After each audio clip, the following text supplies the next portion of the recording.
உங்கள் துக்கம் சந்தோஷமாய் மாறும். ஷாலோம் பேராலயம். கர்த்தரின் வல்லமையுள்ள வார்த்தைகளை கேட்கவும் அவரை மகிழ்ச்சியுடன் ஆராதனை செய்யவும் விசாலமான இடம் இங்குண்டு.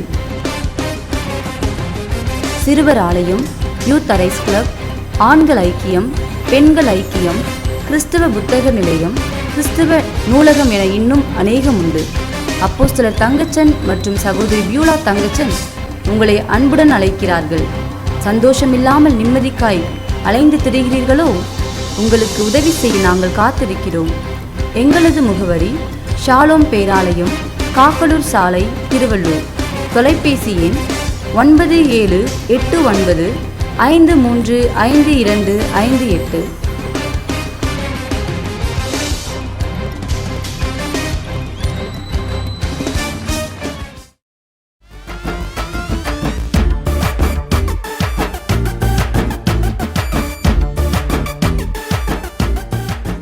சகோதரம், இந்த நாளிலே உங்களை மறுபடியும் பார்ப்பதிலே நான் மிகுந்த சந்தோஷம் அடைகிறேன். ஆண்டவராகிய இயேசு கிறிஸ்து மிக நல்ல தேவன், நன்மைகளை செய்கிற தேவன். நிச்சயமாய் இந்த இயேசு உங்கள் வாழ்க்கையிலே பெரிய காரியத்தை செய்ய போகிறார் என்பதில் உங்களுக்கு எந்த சந்தேகமும் வேண்டாம். காரணம், இயேசு உங்களை அளவுக்கு அதிகமாய் நேசிக்கிறார். You are a precious person in God's sight. தேவனுடைய பார்வையிலே நீங்கள் ரொம்ப முக்கியம், உங்கள் குடும்பம் ரொம்ப முக்கியம். ஆகவே தான் இயேசு தன் ஜீவனை பொறுப்பெடுத்தாமல் உங்களுக்காய் தன் ஜீவனை கொடுத்தார். பிலிப்பியர் 2:6 வாசிப்பீர்கள் என்றால், இயேசு செய்த தியாகத்தின் சில காரியங்கள் அங்கே எழுதியிருக்கிறது. அவர் தேவனாக இருந்தும் அதை ஒரு கொள்ளையாடின பொக்கிஷமாக இது அப்படின்னு சொல்லி இல்லாமல் தன்னைத்தானே வெறுமையாக்கி ஏழையின் கோலம் எடுத்து என்று நாம் வாசிக்கிறோம். அவர் தேவனாக இருந்தோம். He is a God. அவர் கடவுளாக இருந்து அவரை கோடி கோடியான தேவ தூதர்கள் ஆராதிக்க, பணிந்து கொள்ள, பணிவிடை செய்ய, வேலை செய்ய எல்லாம் இருக்கிறாங்க. பட் அதை அவர் ஒரு பெரிய நான் தான் பெரிய ஆள் என்று சொல்லிக்கின்னு பூமியில் அப்படியே ராஜாவை போல வாழாமல் நம்மை போல ஒரு சாதாரண மனிதனாய் அவதாரம் எடுத்து எல்லா வகையிலும் நம்மை போல சோதிக்கப்பட்டு பாவம் செய்யாதவராய் நாம் இந்த சோதனையில் ஜெயிக்கக்கூடிய எல்லா வழிகளையும் செஞ்சுட்டு போயிட்டான். நீங்கள் அவரை போலவே ஜெயிக்க வேண்டும் என்றால் அவரை விசுவாசித்தால் போதும். வேதம் சொல்லுகிறது, பரிசுத்த ஆவியானவர் உங்களிடத்தில் வரும்பொழுது நீங்கள் பலன் அடைந்து. அப்போஸ்தலர் நடபடிகள் 2:38 சொல்லுது, நீங்கள் மனம் திரும்பி ஞானஸ்தானம் பெறுவீர்கள் என்றால் பரிசுத்த ஆவின் வரத்தை பெறுவீர்கள் என்று சொல்லி. அப்போ நீங்கள் எங்கெல்லாம் மடங்கடிக்கப்படுகிறீர்களோ, தோற்று போகிறீர்களோ, உங்களை எதையெல்லாம் விருத்தியாக செய்கிறதோ அந்த சூழ்நிலையை ஜெயிக்க, மேற்கொள்ள பலன் ஆவியானவர் உங்களுக்கு கொடுப்பாங்க. உங்கள் லைஃப் தோல்வியிலே அல்ல, ஜெயத்திலே நிச்சயமாக இருக்கும். ஆகவே இந்த நிகழ்ச்சியை பார்க்குற உங்களை நான் உற்சாகப்படுத்துகிறேன். Do not be discourage. உங்கள் சூழ்நிலைகளை பார்த்து சோர்ந்து போகாதீங்க. எல்லா சூழ்நிலையும் ஜெயிக்க முடியும், எல்லா சூழ்நிலைகளையும் மாற்ற முடியும். கடவுள் நம்மோடு கூட துணை இருப்பாரே என்றார். இன்னைக்கு நான் உங்களுக்கு ஒரு சம்பவத்தை லூக்கா சுவிசேஷம் 7:2 10 வரைக்கும் இருக்கிற அந்த சம்பவத்தை நான் உங்களுக்கு சொல்ல போகிறேன். இதிலே 100க்கு அதிபதி என்று சொல்லப்படுகிற ஒரு ரோம அதிகாரி, அவன் குடும்பத்திலே நடந்த ஒரு சூழ்நிலை. அவன் இயேசுவை குறித்து கேள்விப்படுகிறான். அப்போது அவன் வீட்டிலே மரண வேதனைப்படுகிற ஒரு வேலைக்காரன் இருக்கிறான். அப்போ அவனுக்கு சுகத்தை பெற்றுக்கொள்ள அவன் எடுக்கிற முயற்சி, அதற்கு தேவன் செய்கிற கிரியைகள் என்ன என்பதை தான் இந்த நாளிலே நாம் பார்க்க போகிறோம். நாம் பார்க்கும்போது இவன் முதலாவதாக நீங்கள் வாசிப்பீர்கள் என்றால் 3 இயேசுவை குறித்து அவன் கேள்விப்பட்டு அவன் அங்கே பெரிய ஒரு அதிகாரியாய் இருக்கிறபடினாலே அங்கே இருக்கிற ஊர் தலைவர்கள் எல்லாம் அவன் கூப்பிட்டு சொல்லி அனுப்புகிறான். இயேசுக்கிட்ட போய் சொல்லுங்கள், வீட்டில் ஒருத்தர் வியாதியாக இருக்கிறார், மரண வேதனைப்படுகிறான், அவன் கத்துறான், அவனால் வாழவும் முடியல, சாக முடியல, அவ்வளோ வேதனையில் இருக்கிறான். நீங்கள் போய் சொல்லி இயேசுவை கூட்டி கொண்டு வாருங்க என்று சொல்லி. பாருங்கள், சில காரியங்களை நம்மால் செய்ய முடியவில்லை என்றால் சிபாஸுக்காக எனக்கு அவர் தெரியும், அவர்கிட்டருந்து ஒரு லெட்ரு வாங்கி நீங்கள் போய் கொடுங்க, அது காரியங்களை சால்வ் பண்ணும் என்பதை போலவே அந்த காலத்தில் நடக்கிறது. எப்படி இயேசு நான் கூப்பிட்டா வருவாரா, நீங்கள் போய் சொல்லுங்கள். அப்போ போய் சொல்லுகிறவர்கள் இந்த மனிதனை குறித்து பெருமையாய் பேசுகிறார்கள். அவங்க சொல்கிறாங்க, இயேசுவே நீங்கள் வந்து தான் ஆக வேண்டும், யூ ஹேவ் டு கம், நீங்கள் வந்து தான் ஆக வேண்டும், அவனுக்கு உதவி செய்து தான் ஆக வேண்டும். காரணம் என்னன்னா, இவன் மற்ற அதிகாரிகளைப் போல நம்மை அடிமைதனம் பண்ணி நம்மளை கொடுமை பண்ணுகிற ஒருவன் அல்ல. இவன் நல்ல மனுஷன், இவன் நம்ம ஜனங்களெல்லாம் அவன் அதிகமாக நேசிக்கிறான். ஏன் நம்மளுக்கு என்று அவன் ஒரு சர்ச்சையை கட்டி கொடுத்துருக்கிறான், நீங்கள் கண்டிப்பாக வரணும், you have to help him அப்படின்னு சொல்லும்பொழுது இயேசு அவனோடு கூட போகிறான். ஆனால் இயேசு வீட்டுக்கிட்ட வருகும் போது இந்த மனுஷன் திருப்பியும் அவனுடைய ஃப்ரெண்ட்ஸுங்களெல்லாம் அனுப்புகிறான். அனுப்பி அவன் சொல்லுகிறான், ஏசப்பா வேண்டாம், நீங்கள் வருவதற்கு என் வீடு பாத்திரம் அல்ல, நீங்கள் வர்றதுக்கு நாங்கள் we don't deserve you to come in to our house. நீங்கள் இவ்வளோ பெரிய கடவுள் உங்களை வர சொல்லிட்டேனே, எனக்கு அதுவே கில்ட்டியாக இருக்குது, நீங்கள் வருவதற்கான ஒரு பாத்திரமான வீடு எங்கள் வீடு அல்ல. ஏன் நான் உங்ககிட்ட வந்து பேசுறதுக்கு கூட ஐ எம் நாட் worthy, அதற்கான தகுதி கூட என்கிட்ட இல்லை. அதனால தான் எங்கள் ஃப்ரெண்ட்ஸ் அனுப்பிச்சிருக்கிறேன். நான் ஒருத்தனை போனால் போகிறான், வானா வரான், இதை செய்யினா செய்கிறான், இப்படிப்பட்ட அதிகாரத்தில் நானே இருக்கும்பொழுது நீங்கள் உங்களை வருத்தப்படுத்தி கொள்ளாமல் ஒரு வார்த்தை சொல்லுங்கள், என் வேலைக்காரன் சுகமாவான் என்று சொல்லி. இயேசு அதை கேட்டு ஆச்சரியப்பட்டு, இஸ்ரவேலிலே இப்படிப்பட்ட ஒரு விசுவாசத்தை நான் பார்க்கலையே என்று சொல்லுகிறார். வந்தவங்க வீட்டு திரும்பி போனால் வேலைக்காரன் சுகமாக இருக்கிறான். இதுதான் இந்த சம்பவத்திலே வேத வார்த்தைகள் எழுதப்பட்டிருக்கிறார். இதிலே இந்த மனிதனுடைய அந்த குவாலிட்டியை நம்ம பார்ப்போம் என்றால், அவனுடைய சுபாவங்களை நம்ம பார்ப்போம் என்றால், அதிகாரத்திலே இருக்கிற ஒருவன், இயேசு இருக்கிற அந்த பகுதியிலே ஆளுகை செய்கிற ஒருவன், அந்த ஊரிலே இருக்கிற தலைவர்களை கூப்பிட்டா வராங்க, போய் பேசுகிறாங்க. அப்படிப்பட்ட ஒரு பவர் அவனிடத்தில் இருக்கிறார். இஸ் எ மைட்டி மேன், யுத்த வீரன். ஆனால் அவனுடைய அணுகுமுறை தேவனிடத்தில் நாம் பார்க்கும்பொழுது, பெரிய ஆளு நான், வாங்க கார் அனுப்புகிறேன், இல்லை இவ்வளோ காணிக்க கொடுக்குறேன், நீங்கள் வாங்க என்று சொல்லி தேவனிடத்திலே நன்மை பெற்றுக்கொள்ள தன்னை பெரிய ஆளாக காமிச்சு அவன் போகலை. பாருங்க, அநேகர் இந்த நாளிலே கூட கடவுளை தேடி வருவதற்கு அவங்களை தடை செய்கிற சில காரியம் இருக்கிறது. என்ன என்றால், இந்த பேரும் புகழும் அந்தஸ்தும் அதிகாரமும் பணமும் செல்வாக்கும் இவைகள் எல்லாம் என்னன்னா, how can I go to God, தேவனிடத்திலே எப்படி போவது, கடவுள் யார் என்பதை அவன் அறிந்து வைத்திருக்கான். அவன் சொல்றான், நான் சொன்னாலே போறாங்களே, அப்ப நீங்க எவ்வளோ பெரிய ஆள் என்பது. இன்னைக்கு நமக்கு இருக்கிற பணமோ பொருளோ செல்வமோ படிப்போ அதிகாரமோ எல்லாம் கடவுளாலே நமக்கு கொடுக்கப்பட்டிருக்கிற ஒன்று. அப்போஸ்தலனாகிய பவுல், யாக்கோபு என்ற அப்போஸ்தலன், இவர்கள் எல்லாம், பேதுரு என்ற அப்போஸ்தலன், இவங்க எல்லாம் ஒரு காரியத்தை சொல்லுகிறாங்க, அதிகாரங்கள் தேவனால் கொடுக்கப்பட்டு இருக்கிறது, ஆகவே அதிகாரத்திற்கு கீழ்ப்படிய வேண்டும் என்று சொல். ஏன் அதிகாரிக்கு கீழ்ப்படிய வேண்டும், ஏன் அரசாங்கத்திற்கு கீழ்ப்படிந்து வாழ வேண்டும், ஏன்னா அவங்களே அந்த இடத்துல வைத்திருக்கிறவர் யார் என்றால் கடவுள் தான் என்று சொல். இன்னைக்கு நம்ம அதை ரியலைஸ் பண்ணுவதே இல்லை. அந்த பொசிஷன்ல நீங்கள் இருக்கிறீங்க, இந்த அளவுக்கு நீங்கள் வளர்ந்து இருக்கிறீங்க என்றால் கடவுளுடைய தயவு தான். கடவுளுடைய தயவு இல்லாமல் we cannot.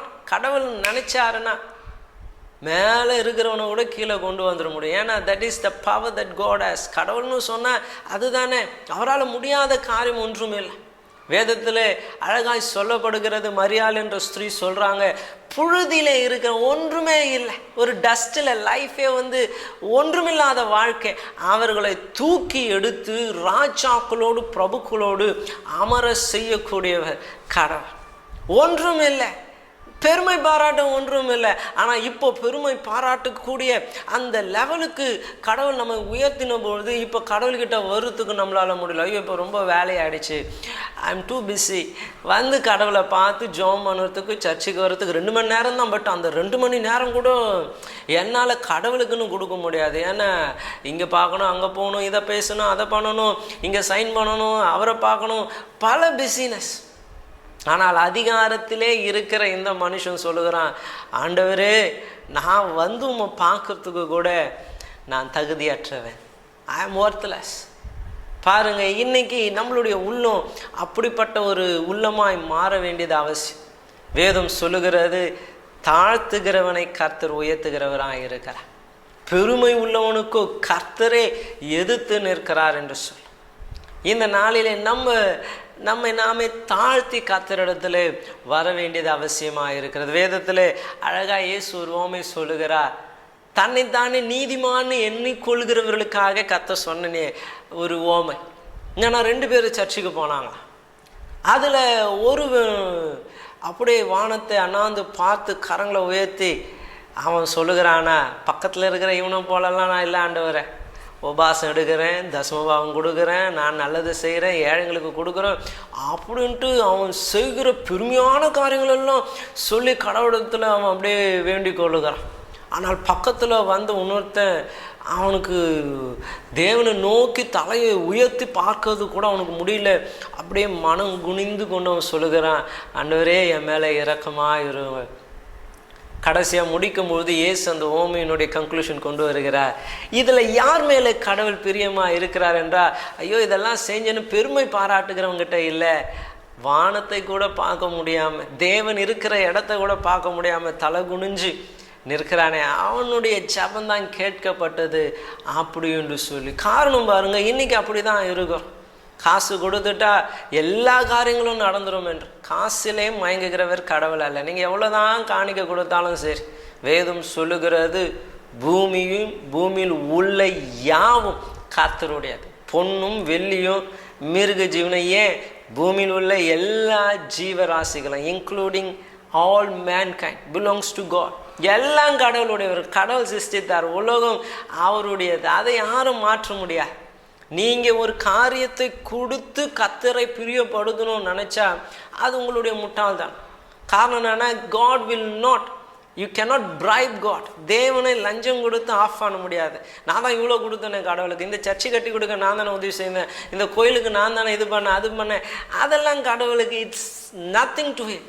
ஏன்னா அவருக்கு எல்லாம் இருக்கிறது. நீங்கள் கொடுத்து அவர் பிரியப்படணும்ன்ற அவசியமே இல்லை. அதான் கடவுள். கடவுள் என்று சொன்னால் you can not satisfy, is satisfied by himself. அவரிலே அவர் பிரியப்பட்டு இருக்கிறார். எந்த காரியமும் ஒன்றும் இல்லாததிலே இருக்கும்பொழுதே கடவுள் இருந்தார். அப்போ அவருக்கு என்ன பிரியமாக இருந்திருக்கும்? தேவதூதர்கள் இல்லை, மனிதர்கள் இல்லை, உலகம் இல்லை, தேர் இஸ் நத்திங். அப்போ என்னதான் கடவுளை பிரியப்படுத்திருக்கோம்? ஒன்றும் அவரை பிரியப்படுத்தணுன்ற அவசியம் இல்லை. ஈ கிரியேட்டட், அவருடைய என்ஜாய்மெண்ட்டுக்காக ஈ கிரியேட்டட் நம்மளை அவர் உண்டாக்கியிருக்கிற. நம்ம எந்த காரியத்தை குறித்தும் அவரிடத்துல மேன்மை பாராட்ட முடியாது, அவரை பிரியப்படுத்த முடியாது. ஆனால் செய்யக்கூடிய ஒரு காரியம், தாழ்மையோடு அவர்கிட்ட கடந்து போனார். when you humble yourself. ஒருவேளை இன்னைக்கு நீங்கள் இருக்கிற சூழ்நிலை, உங்கள் குடும்ப காரியம் இல்லை, இருக்கிற அவ்வளோ பெரிய கடன் பிரச்சனைகள், கொஞ்சம் நீங்கள் தாழ்த்தி ஏசப்பா என்று உங்கள் முழங்கால்களை முடக்கி ஏசுக்கிட்ட நீங்கள் வந்து பாருங்கள். டாக்டருங்க கைவிட்டுருக்கலாம், வக்கீலுங்க கைவிட்டு இருக்கலாம், நீங்கள் நம்பின மனிதர்கள் கைவிட்டு இருக்கலாம், இந்த பிரச்சனை தலைக்கு மேலே போயிருக்கலாம். ஆனால் அவைகள் எல்லாவற்றிலும் முற்றிலும் மாற்றக்கூடிய ஒருவர் இருக்கிறார். பாருங்க, இது ஒரு குடும்ப பிரச்சனை. தேவனுடைய வார்த்தை அந்த பிரச்சனையை மாற்றக்கூடிய வல்லமை உள்ளதாக இருந்தது. ஏன்னா he humbled himself, அவன் தாழ்த்தினான். இரண்டாவது, இயேசுவை குறித்து நீங்கள் பாருங்க, அவன் வாணும் போதும் போனார், வர வேண்டான்னும் போதும் நின்றுட்டார். பாருங்க எப்படிப்பட்ட கடவுள் என்று பாருங்க. என்ன நீ கூப்பிட்றதுக்கு வரவும் வேண்டான்னா நிற்கிறதுக்கு நானும் உன் வேலைக்காரனா, நீ சொல்லுறதெல்லாம் செய்யறதுக்கு, அப்படியெல்லாம் அவர் ஒரு கொஸ்டினே எழுப்பு. he understands. அவர் நம்மளுடைய சூழ்நிலைகளை புரிந்து கொள்ளுகிறார். நம்மளுடைய இருதயம் மனுஷனுக்கு தெரியாது. வெளி தோற்றம் தான் பார்த்தா இவர் நல்லா இருக்கிறாரு, நல்ல மனுஷன் அப்படி என்று தோற்றத்தை பார்த்து மனிதர்கள் கணக்கிடுவாங்க. இவன் பெரிய ஆளு என்று சொல்லி வசதிகளை பார்த்து கணக்கிடுவாங்க. ஆனால் தேவனும் உள்ளத்தை பார்க்கிறார். he knows everything about you. வெளியில் பார்த்தா நல்ல மனுஷன்தான், ஆனால் உள்ள நீ யார்? God knows. கடவுளுக்கு தெரியும். வான்னு சொன்னாங்க, உடனே வாங்க போகலாம், சுகமாக தானே. இயேசு உதவி செய்ய ஆயத்தமாக இருக்கிறார். உண்மையாய் தம்மை நோக்கி கூப்பிடுகிற யாவருக்கும் கர்த்தர் சமீபமாக இருக்கிறார். கர்த்தரை தேடுகிறவர்களுக்கு ஒரு நன்மையும் குறைபடாது. சிங்க குட்டிகள் கூட தாட்சி அடைந்து பட்டினியாக இருக்கும். But those who seek the Lord lack no good thing. ஏன்னா அவர் உதவி செய்ய இஸ் ரெடி. அவர் காத்து கொண்டே இருக்கிறார். என் பிள்ளைங்க எப்போ என்கிட்ட வந்து கேட்பாங்க, I want to help them. இன்றைக்கும் உங்களுக்கு உதவி செய்ய காத்து கொண்டு இருக்கிறார். பெருமையோடு அல்ல, நீங்கள் உங்களை தாழ்த்தி இயேசுகிட்ட வாங்க. You humble your self and come. உங்களுடைய பணத்தோடு கூட வராதிங்க, பொருளோடு கூட வராதிங்க, ஸ்தானத்தோடு, படிப்போடு, அதிகாரத்தோடு, அவைகளோடு கூட வராதிங்க. நீங்களா வாங்க. ஏசப்பா என்று சொல்லி அவர் எவ்வளோ பெரிய ஆள் என்பதை ரியலைஸ் பண்ணி உணர்ந்தவர்களா இயேசுக்கிட்ட நீங்கள் வந்து பாருங்கள். நான் நிச்சயமாய் சொல்லுகிறேன், நீங்கள் வந்த வண்ணமாய் திரும்பி போகவே மாட்டீங்க. உங்கள் மன விருப்பங்களை திருப்தி அடைய செய்து உங்களை சந்தோஷத்தோடு அவர் வீடு திரும்ப அவர் செய்வாங்க. பாருங்கள், இவங்க வந்தாங்க, திரும்பி போனால் அவர்கள் ஆச்சரியப்படுகிறாங்க, வேலைக்காரன் சுகமாக இருக்கா. இயேசுனுடைய அந்த வார்த்தை, the word that Jesus spoke. இன்னும் மத்திய சுவிசேஷத்தில் அதை வாசிக்கலாம். நீங்கள் 8ஆம் அதிகாரத்தில் இயேசு நீ போகலாம், உன் வேலைக்காரன் சுகமாக இருப்பான் என்று சொன்ன அந்த நேரத்தில் டிஸ்டன்ஸில் எங்கேயோ இருக்கிறவன் he was healed. கடவுள் வந்து தொடணுன்ற அவசியம் இல்லை, நாங்கள் வீட்டுக்கு வந்து செபிக்கணுன்ற அவசியம் இல்லை. when you listen the word of God, அந்த வார்த்தை அது கிரியை செய்கிறதா இருக்குது. ஏன்னா இயேசு எல்லா இடத்துலையும் இருக்கிறார். வேதம் சொல்கிறது, வானத்தையும் பூமியும் அவர் நிறைத்திருக்கிறார், அவருக்கு மறைவான இடம் ஒன்றும் இல்லை. இன்றைக்கும் உங்கள் குடும்ப சூழ்நிலை, உங்கள் தனிப்பட்ட வாழ்க்கை கர்த்தர் மாற்றும். நீங்கள் கவலைப்படாதீங்க, நீங்கள் சோர்ந்து போகாதீங்க. ஆனால் இயேசுவின் இடத்துல உங்களை தாழ்த்தி உங்கள் பிரச்சனையை இயேசப்பா கிட்ட வந்து நீங்கள் சொல்லி பாருங்கள். அதிகாரம் இருக்குது, எல்லாம் இருக்குது. ஆனால் உங்களால் இதை சூழ்நிலையை ஹேண்டில் பண்ண முடியலல்ல, அதை ஹேண்டில் பண்ணக்கூடிய இயேசுக்கிட்ட நீங்கள் வந்து சொல்லி பாருங்கள். ஐ கேன் கேரண்டி யூ, நிச்சயமாக இயேசு உங்களுக்கு அற்புதத்தை செய்வார். நான் உங்களுக்காக இந்த வேளையிலே அந்த தலைவர்களைப் போல உங்கள் நிமித்தமாக நான் இயேசுக்கிட்ட போகிறேன். கண்டிப்பாக இயேசு வருவாங்க. But you also humble your self. நீங்களும் உங்களை தாழ்த்தி ஏசப்பா கிட்ட, ஏசப்பா இதுதான் என் சூழ்நிலை என்று நீங்கள் சொல்லி பாருங்கள். இயேசு இன்றே உங்களுக்கு ஒரு அற்புதத்தை செய்வார். செபிப்போமா? சர்வ வல்லமுள்ள தேவனே, இந்த நிகழ்ச்சியை பார்த்து ஒவ்வொருவருக்காய் நான் ஜெபிக்கிறேன். ஆண்டவரே, இந்த நாளிலே நாங்கள் கேட்டுமேவன் அதிகாரம் உள்ளவனாய், ஆண்டவரே அந்தஸ்து உள்ளவனாய், பணம் உள்ளவனாய், எல்லா அதிகாரமும் அவனிடத்துல இருந்துச்சு. சொன்னால் இயேசு கூட வராரு என்று அவன் அறிந்திருந்தோம். அவனை தாழ்த்தினானே ஆண்டவரை. ஒன்றுமில்லை, நீங்கள் என் வீட்டுக்கு வரத்துக்கும் தகுதி இல்லை, நான் உங்ககிட்ட வரத்துக்கும் எனக்கு தகுதி இல்லை என்று சொல்லி தன்னை தாழ்த்தின அவனுக்கு தேவன் நீர் உதவி செய்தீர். ஆண்டவரே, இந்த நாளிலே ஏசப்பா, ஆமா ஆண்டவரை, என்னையும் நான் தாழ்த்துக்கிறேன். இந்த பணத்தினால, இந்த பொருளினால, அந்தஸ்தினால சர்ச்சைக்கு வரல, நான் செபிக்கலை, என் சூழ்நிலைகளை குறித்து உம்மிடத்துல சொல்லலை. இதெல்லாம் சொன்னால் என்ன என்று நானே யோசித்து கொண்டு இருந்தேனே. இந்த வேளையில் இந்த பிரச்சனையை என்னால் ஹேண்டில் பண்ண முடியல ஆண்டவர், இந்த சூழ்நிலை என்னால் மேற்கொள்ள முடியல ஆண்டவர் என்று சொல்லி தங்களை தாழ்த்தும் இடத்திலே வருகிற ஒவ்வொருவருக்காக நான் ஜெபிக்கிறேன். தேவன் அவளுடைய குடும்பத்திலே காணப்படுகிற சூழ்நிலைகள், சரீரத்திலே காணப்படுகிற பலவீனங்கள், ஆண்டவரே பண தேவைகள், பிரிவினைகள், இவைகளை எல்லாவற்றையும் மாற்றி உம்முடைய சந்தோஷம், சமாதானம், ஆசீர்வாதம், ஐஸ்வர்யம் ஒன்றிலும் குறைபடாமல் சம்பூர்ணமாக நீங்கள் நிரப்புங்க. வீடுகளிலே சந்தோஷம், சமாதானம் இருக்கட்டும். வேலைகளிலே ஆண்டவரே சந்தோஷத்தை நீங்கள் கட்டளையிடுங்க. அவர்களுக்கு விரோதமாய் செயல்படுகிறவர்களை தேவனை சந்திக்கும்படியாய் ஜெபிக்கிறான்ப்பா. உடைய ரத்தத்தின் மறைவுக்குள்ளாய் மூடி மறைத்து கொண்டு ஆண்டவரே, அந்த மனிதன் தன்னை தாழ்த்தும் இடத்துல வேண்டிக் கொண்ட பொழுது அற்புதத்தை செய்த அதே தேவன் இப்பொழுதும் ஒரு அற்புதத்தை நீ செய்யும்படியாய் ஜெபிக்கிற. நீ செய்ததற்காக நாங்கள் நன்றி செலுத்துகிறோம். இயேசுவின் நாமத்தில் ஜெபிக்கிறோம் நல்ல பிதாவே, ஆமென். நீங்கள் ஜெபிச்சிருப்பீங்க என்றால் நிச்சயமாய் இயேசு உங்களுக்கு அவர் அற்புதத்தை செய்திருக்கிறாங்க. நீங்கள் செய்ய வேண்டிய காரியம், தயவு செய்து ஒரு நல்ல பெந்தேகோஸ்து ஆலயத்துக்கு நீங்கள் கடந்து போங்க. அங்கே ஊழியக்காரர்கள் என்று இருப்பாங்க.